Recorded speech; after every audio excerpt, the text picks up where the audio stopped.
Welcome to Just the News. Please subscribe, like, share, and comment.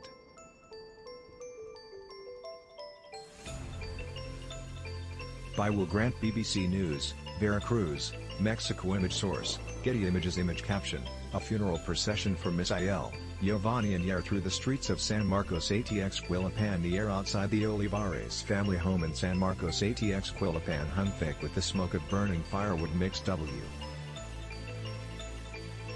Propped up against the facade of their modest, two-story house were three huge wreaths, one each for Misael, Giovanni, and Yair. Photographs of the three cousins sat in the center of the floral arrangements, their soft features and unlined faces revealing just how young they were when they departed on their fateful journey north a few weeks ago. Noel and Giovanni were both 16. Yair, the eldest, and Giovanni's brother, was 20.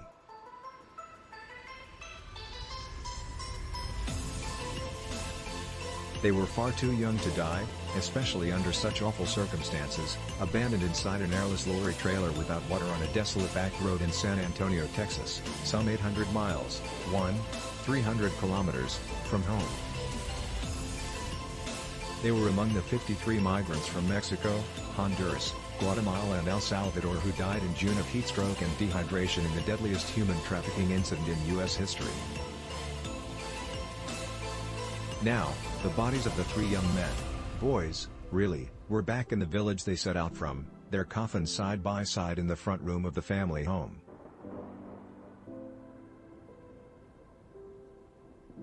And the entire community of San Marcos ATX Quilipan had turned out to pay their respects and support the grieving family.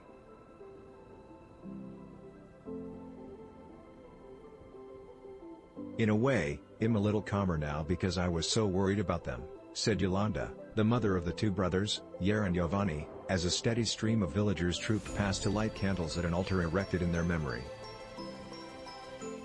Her uncertainty over their whereabouts, however, has been replaced by a profound sense of loss.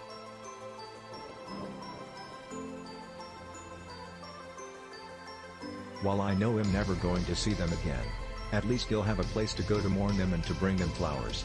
As local men carved up 6 freshly slaughtered pigs, donated by local farmers, 2 more oinked forlornly on the back of a pickup truck, perhaps aware their fates were sealed. Later, they too would have their throats slit and would end up in the pot.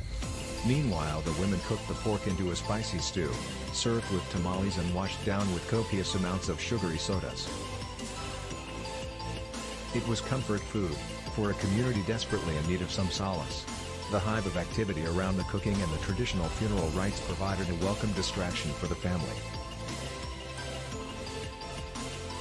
The Olivares boys left the village in search of one thing: greater economic opportunities.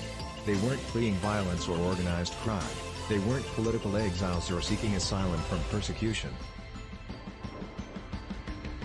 They were just young men hoping to reach Austin in Texas to make enough money to send home to their families, and to find new prospects beyond the limited horizons of the village they were born in. Image caption: Thomas Valencia, a shoemaker and cousin of Misael, Yair, and Giovanni, has been thinking of making the same trip himself. It's a story which the mountain communities of the state of Veracruz know all too well.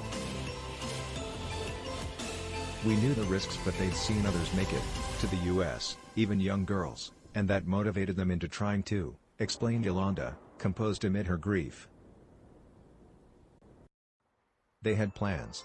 They wanted to build a home, open a business, not just sit here making shoes. The entire village of San Marcos ATX Quilipan is one long production line for shoes and boots. Many homes have a workshop in the front room, where father and son or 2 brothers might cut leather uppers for cowboy boots. Thanks for watching Just the News. Please subscribe, like, share, and comment.